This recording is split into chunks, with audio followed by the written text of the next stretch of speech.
بعد میں کچھ اس میں تبدیلیاں کر دی گئی، لیکن اس کا کنسیپٹ عیسائیت میں موجود تھا۔ دوسری بات یہ ہے کہ رمضان کے جو روزے وہ تو صرف رمضان سے متعلق ہے، لیکن جب ہم رمضان کو دیکھتے ہیں اس میں جو سب سے اہم عبادت ہے وہ روزے ہیں۔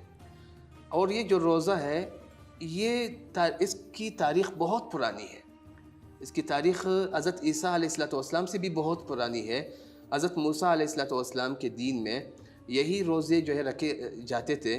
جیسے کہ آپ کو پتہ ہے کہ یہود کے ہاں 10 محرم الحرام کا روزہ وہ رکھتے تھے، اس مناسبت سے کہ اس دن حضرت موسیٰ علیہ السلام کو اللہ تعالیٰ نے فرعون کے ظلم و ستم سے ان کو بچا دیا تھا، اور وہ دریائے بحر قلزم کو کراس کر گئے تھے، ریڈ سی کو۔ اور اسی طرح یہودیوں کے ہاں اور بھی روزے رکھے جاتے تھے۔ تو جیسے کہتے ہیں کہ 7ویں مہینے کے 10 تاریخ کو بھی ان کے ہاں روزے رکھنے کا کنسیپٹ تھا، بلکہ وہ ان پر فرض کیا گیا تھا۔ اسی طرح اور بھی روزے تھے۔ اسی طرح حضرت مریم علیہ السلام کے بارے میں خود قرآن مجید میں مذکور ہے کہ انہوں نے جب ان پر جو ہے تہمت لگائی گئی تو اس وقت انہوں نے جو لفظ استعمال فرمایا، انی نذرت للرحمن صوما، کہ میں اپنے رب کے لیے روزے کی منت کرتی ہوں۔ تو اس کا مطلب یہ کہ بہت پہلے سے روزے کا کنسیپٹ چلا آ رہا ہے۔ پھر رمضان کے روزے جو ہے خود میں نے ابھی جیسے کہ پہلے بتا دیا کہ خود نصارہ اور دین عیسائیت میں یہ روزے فرض کیے گئے تھے۔ بعد میں اگرچہ ان کی تعداد جو اس کی مقدار جو ہے وہ 50 تک پہنچا دی گئی اور اس کی ٹائمنگ بھی تبدیل کر دی گئی، لیکن شروع میں یہ رمضان کے مہینے میں ہی روزے رکھے جاتے تھے۔ تو پھر جب نبی علیہ السلام دنیا میں تشریف لائے اور نبوت کا آپ کو نبوت ملی، تو بعثت کے بعد شروع اسلام میں، یعنی جو مکی زندگی ہے، مکی زندگی میں شروع میں روزے تو تھے، لیکن روزے جو فرض کیے گئے نا، یہ تدریجاً یکے بعد دیگرے سٹیپ بائی سٹیپ اس کے روزے فرض کیے گئے تھے۔ شروع میں مثلاً عاشورہ کا روزہ جو 10 محرم الحرام کا روزہ ہے، یہ فرض کیا گیا تھا۔ اسی طرح جو 3 روزے ہوتے ہیں ہر مہینے کے، 13، 14، 15 کی جو تاریخ ہوتی ہے قمری لحاظ سے، چاند کے اعتبار سے، یہ جو روزے تھے یہ فرض کیے گئے تھے۔ اور مدینہ ہجرت کرنے کے بعد جب دوسرا سال آیا اور خانہ کعبہ کی طرف دوبارہ جو ہے وہ خانہ کعبہ قبلہ بنا دیا گیا بیت المقدس کی جگہ پر، تو اس کے کچھ دن کے بعد بعض حضرات کا کہنا ہے کہ 10 روز کے بعد شعبان کے مہینے میں، رمضان سے 1 مہینہ پہلے، دوسری ہجری میں یہ رمضان کے روزے فرض کیے گئے۔ اور رمضان کے روزے فرض ہونے کے بعد یہ جو عاشورہ کا روزہ تھا یا جو 3 روزے تھے ہر مہینے کے، ان کی فرضیت جو ہے وہ منسوخ ہو گئی، ختم ہو گئی۔ تو یہ ہے پورا اس کی ایک تاریخ رمضان کے روزوں سے متعلق جو آپ کے سامنے ابھی ہم نے پیش کر دی۔ بہت شکریہ سر۔ اس کے ساتھ ساتھ ایک اور سوال میں ان سے پوچھتا ہوں۔ تو سر میرا آپ سے یہ سوال ہے کہ مسلمانوں پہ رمضان یا روزے فرض کیوں کیے گئے اور اس کا مقصد کیا تھا؟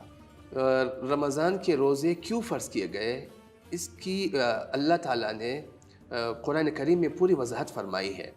چنانچہ سورۃ البقرہ میں اللہ تعالیٰ نے 2 پارے میں جہاں پر یہ بیان کیا گیا ہے کہ روزے فرض کیے گئے ہیں، تو وہاں پر اس کا مقصد بھی 2 ٹوک انداز میں اللہ تعالیٰ نے بیان کر دیا ہے۔ مثلاً اللہ تعالیٰ کا ارشاد ہے، یا ایھا الذین آمنوا، اے ایمان والو، کتب علیکم الصیام، تم پر روزے فرض کیے گئے ہیں، کما کتب علی الذین من قبلکم، جس طرح کہ تم سے پہلے لوگوں پر روزے فرض کیے گئے تھے۔ اور روزے فرض کرنے کا مقصد کیا ہے؟ اللہ نے بتایا، لعلکم تتقون، تاکہ تم تقوی والے بن جاؤ، تاکہ تمہارے اندر تقوی آ جائے۔ تو روزے کا مین پرپس جو ہے، مین مقصد جو ہے وہ تقوی ہے۔ تقوی کیا چیز ہے؟ ہم لوگ اس کا اردو ترجمہ جب ہم کرتے ہیں تو پرہیزگاری سے کرتے ہیں۔ پرہیزگاری کا مطلب وہ شخص جو پرہیز کرنے والا ہوتا ہے، پرہیزگار ہوتا ہے۔ پرہیزگار سے مراد جو اللہ کے منع کی ہوئی چیزوں سے اپنے آپ کو بچاتا ہے، ان تمام منہیات سے، منع کی ہوئی چیزوں سے پرہیز کرنے کی کوشش کرتا ہے، اس کو پرہیزگار کہتے ہیں۔ تقوی کا لفظ عربی کا لفظ ہے، اور اس کا معنی علماء نے جو بیان کیا ہے وہ یہ ہے کہ انسان اللہ کے خوف سے گناہوں کو چھوڑنا شروع کر دے. اللہ کے خوف سے، ترک المعصیہ بمخافت اللہ، کہ گناہ چھوڑے کس مقصد سے؟ اللہ کے خوف سے. اللہ کے خوف سے اللہ کی منع کی ہوئی چیزوں سے بچنے کو تقویٰ کہتے ہیں. یہی مین پرپس ہے رمضان کے روزے یا عام روزوں کے رکھنے کا. مقصد یہی ہے کہ انسان زیادہ سے زیادہ تقویٰ والا بن جائے. زیادہ سے زیادہ مقصد یہی ہے کہ انسان پرہیزگار بن جائے.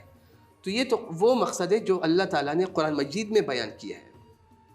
ویسے روزے کے بہت سارے فوائد ہیں جو انسان کو روزے رکھنے کی وجہ سے ملتے رہتے ہیں، لیکن جو مین مقصد جو خود قرآن مجید نے بیان کیا وہ ہے تقویٰ. دوسری بات یہ ہے کہ تقویٰ گناہوں سے بچنا بہت مشکل ہوتا ہے. اس کی ایک وجہ یہ ہوتی ہے کہ انسان کی خواہشات اتنی زیادہ ہوتی ہے کہ اس کو اپنی خواہشات کو کنٹرول کرنا ہی مشکل ہوتا ہے. جسمانی خواہشات ہے، فکری خواہشات ہے، مالی خواہشات ہے، مختلف قسم کی خواہشات ہے، مرتبے کی خواہش ہوتی ہے، لالچ اور اس طرح کی دیگر امراض انسان کے اندر ہوتی ہے. ان تمام خواہشات کے پیچھے اگر ہم دیکھتے ہیں، خاص کر جو جنسی خواہشات ہوتی ہے اس کے پیچھے اگر ہم دیکھتے ہیں تو اس کی مین وجہ یہ ہے کہ انسان جتنا زیادہ اپنے جسم پر محنت کرتا ہے تو جسم کے اندر ایک قسم کی خواہشات پھر اس میں ابھار پیدا ہو جاتا ہے. وہ خواہشات ابھرنے لگتے ہیں. ان خواہشات کو اگر آدمی کنٹرول کرنا چاہتا ہے تو اس کا طریقہ یہ ہے کہ روزے رکھ لے. تو اپنی خواہشات کو بھی آدمی اگر کنٹرول کرنا چاہتا ہے تو اس کا مین ذریعہ جو ہے وہ ہے روزے.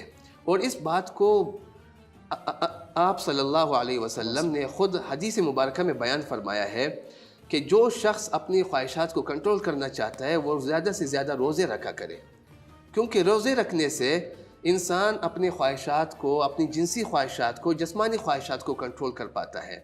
اسی وجہ سے جب ہم دیکھتے ہیں روزے کے عام طور پر جو ہم فائدے دیکھتے ہیں، جب آدمی روزہ رکھتا ہے، اپنے آپ کو بھوکا پیاسا رکھتا ہے تو اس کے اندر جو اس طرح کی خواہشات انگڑائی لیتی ہے تو وہ کمزور ہونا شروع ہو جاتی ہے. تو مین مقصد ہے تقویٰ. اور یہی اور اللہ تعالیٰ نے انسانیت میں ایک دوسرے کے اوپر برتری کا جو معیار رکھا ہے وہ بھی تقویٰ ہی ہے. ان اکرمکم عند اللہ اتقاکم. رنگ و نسل، چاہے وہ کسی بھی نسل سے کوئی شخص تعلق رکھتا ہو، کسی بھی قوم سے اس کا تعلق ہی کیوں نہ ہو، لیکن اگر اس کے اندر تقویٰ نہیں ہے، چاہے وہ اس کی خاندان عالی ہی کیوں خاندان نہ ہو، لیکن اگر اس کے اندر تقویٰ نہیں ہے تو اللہ کے ہاں اس کا مقام بہت بلند نہیں ہوگا. تو اللہ کے ہاں تقویٰ کی بنیاد پر انسان کا مقام بلند ہوتا ہے. اور جتنا انسان تقویٰ میں کمزور ہوتا ہے اتنا زیادہ وہ اللہ کے ہاں وہ مقام عزت سے گرتا رہتا ہے. تو اسی کو اللہ نے قرآن مجید میں سورۃ الحجرات میں بیان فرمایا، ان اکرمکم عند اللہ اتقاکم. اللہ کے ہاں تم میں سب سے زیادہ مکرم شخص وہ ہے جو تم میں سب سے زیادہ تقویٰ رکھنے والا ہو. سبحان اللہ. سر میرا آپ سے آخری سوال آج کے اس رمضان اسپیشل میں یہ ہے کہ ہم بات کرتے ہیں فضائل کی. ہمارا شو بھی رمضان کے حوالے سے فضائل رمضان پر ہے. کائنڈلی آپ ہماری آڈینس کے لیے، ہمارے لیے اس پہ روشنی ڈالیں کہ فضائل رمضان کیا کیا ہے. رمضان جس طرح ابھی ہم نے وضاحت کی کہ اس کی کتنی زیادہ اہمیت ہے، قرآن مجید نے اس کو کتنی زیادہ اہمیت دی ہے، اور یہ ایک ایسا مشترکہ نظریہ ہے جو پچھلی امتوں سے اس امت تک یہ توارث کے ساتھ چلا آ رہا ہے. تو جب ہر امت کے اندر یہ روزے کا کنسیپٹ موجود ہے. خود آپ صلی اللہ علیہ وسلم نے حضرت داؤد علیہ السلام کی تعریف کی ہے کہ وہ ان کے روزوں کی تعریف کی ہے کہ وہ ایک دن روزہ رکھا کرتے تھے اور ایک دن چھوڑ دیا کرتے تھے. اور پھر دوسری بات یہ کہ جب اللہ تعالیٰ نے کسی کام کو فرض قرار دیا ہے تو اس کی کوئی نہ کوئی اہمیت ضرور ہوگی. یہی سب سے بڑی فضیلت ہے کہ خود اللہ تعالیٰ نے اس کو فرض قرار دیا ہے. جو اللہ جس کو فرض قرار دے دے اس کی اہمیت اللہ ہی کو زیادہ معلوم ہو سکتی ہے، اور اللہ کے حکم سے ہی ہم اس کا اندازہ لگا سکتے ہیں. جیسے نماز ہم پڑھتے ہیں، نماز فرض ہے. اس کی وجہ کیا ہے کہ نماز بہت بڑی اہم عبادت ہے. کیوں؟ اس لیے کہ اللہ نے اس کو فرض قرار دیا ہے کہ میرے بندے اس کو ضرور کریں، اور اسی کے ذریعے سے یہ لوگ مجھ تک آسانی سے پہنچ سکیں گے. تو ایسی رمضان کی جو فضیلت سب سے بڑی اگر ہم معلوم کرنا چاہتے ہیں تو وہ یہی ہے کہ اللہ نے رمضان کے روزوں کو فرض قرار دیا ہے. اور دیگر اگر ہم احادیث مبارکہ کی طرف اگر ہم دیکھنا چاہیں تو احادیث مبارکہ میں رمضان کی فضیلت سے تو احادیث بھری ہوئی ہے، اتنی کثرت سے احادیث مروی ہے کہ ان کو یہاں پر بیان کرنا بہت مشکل ہوگا۔ ایک دو حدیثیں میں جو ہے یہاں پر کاؤنٹ کرنا چاہتا ہوں۔ پہلے ایک حدیث ہے جو ان کے الفاظ ایسے ہیں، اللہ تعالیٰ کے بارے میں، یہ حدیث قدسی ہے، یعنی حدیث قدسی وہ حدیث ہے جس میں الفاظ آپ صلی اللہ علیہ وسلم کے ہیں، لیکن وہ الفاظ آپ صلی اللہ علیہ وسلم اللہ کی طرف منسوب کرتے ہیں۔ جیسے قرآن کریم اللہ تعالیٰ کا کلام ہے، تو یہ حدیث قدسی بھی وہ حدیث ہے جو آپ صلی اللہ علیہ وسلم نے اپنے الفاظ میں بیان کیے ہیں، لیکن الفاظ اس میں اللہ تعالیٰ کے اپنے ہیں۔ تو اللہ تعالیٰ فرماتے ہیں کہ یترک طعامہ و شرابہ و شہوتہ من اجلی، کہ یہ روزہ دار جو ہے یہ میرے لیے کھانا پینا چھوڑ دیتا ہے، اپنی خواہشات کو چھوڑ دیتا ہے، لیکن کس کے لیے؟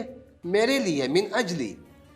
تو کہتے ہیں کہ جب یہ میرے لیے یہ سب کچھ اپنی خواہشات کو قربان کر رہا ہے، کیونکہ انسان سے جو اللہ نے سب سے بڑی قربانی مانگی ہے وہ انسان کی اپنی خواہشات ہے، کہ انسان اپنی خواہشات کو قربان کر دے بس اللہ مل جاتا ہے۔ اس کی ایک مثال ہے حضرت بایزید بستامی رحمہ اللہ، بہت بڑے بزرگ گزرے ہیں، 2 صدی ہجری کے ہیں۔ وہ فرماتے ہیں کہ جنت 2 قدم پر ہے، جنت 2 قدم پر ہے، پہلا قدم تم اپنی خواہشات پر رکھ لو، دوسرا قدم تمہارا جنت میں ہوگا۔ تو خواہشات کی قربانی بہت مشکل کام یہ ہوتا ہے۔ تو اللہ نے کہا کہ یہ بندہ میرے لیے اپنی خواہشات کی قربانی دے رہا ہے، کھانا پینا کتنی بڑی خواہش ہے، اور اپنی خواہشات شہوتہ ہو، کس لیے؟ میرے لیے، تو اس کا بدلہ بھی میں دوں گا، وَأَنَا أَجْزِي بِهِ، تو اس کا بدلہ بھی میں دوں گا۔ اور بعض احادیث میں یہ الفاظ اس طرح آئے ہیں، وَأَنَا أُجْزَى بِهِ، کہ اس قربانی کی وجہ سے اس کا بدلہ میں ہوں گا۔ اس کا بدلہ کون ہوگا؟ اس رمضان کے روزے رکھنے کا بدلہ اللہ کہتے ہیں کہ میری ذات ہوگی، میرا تعلق ہوگا، میری محبت ہوگی، میرا اس کے ساتھ جو ایک خاص قسم کا تعلق ہے وہ اس کو نصیب ہوگا، میرے مقرب بندوں میں شمار ہوگا۔ تو اس سے بڑی فضلت اور کیا ہو سکتی ہے کہ اللہ تعالیٰ انسان کو مل جائے، بندے کو اللہ مل جائے، تو اس سے بڑی فضلت کوئی اور نہیں ہو سکتی۔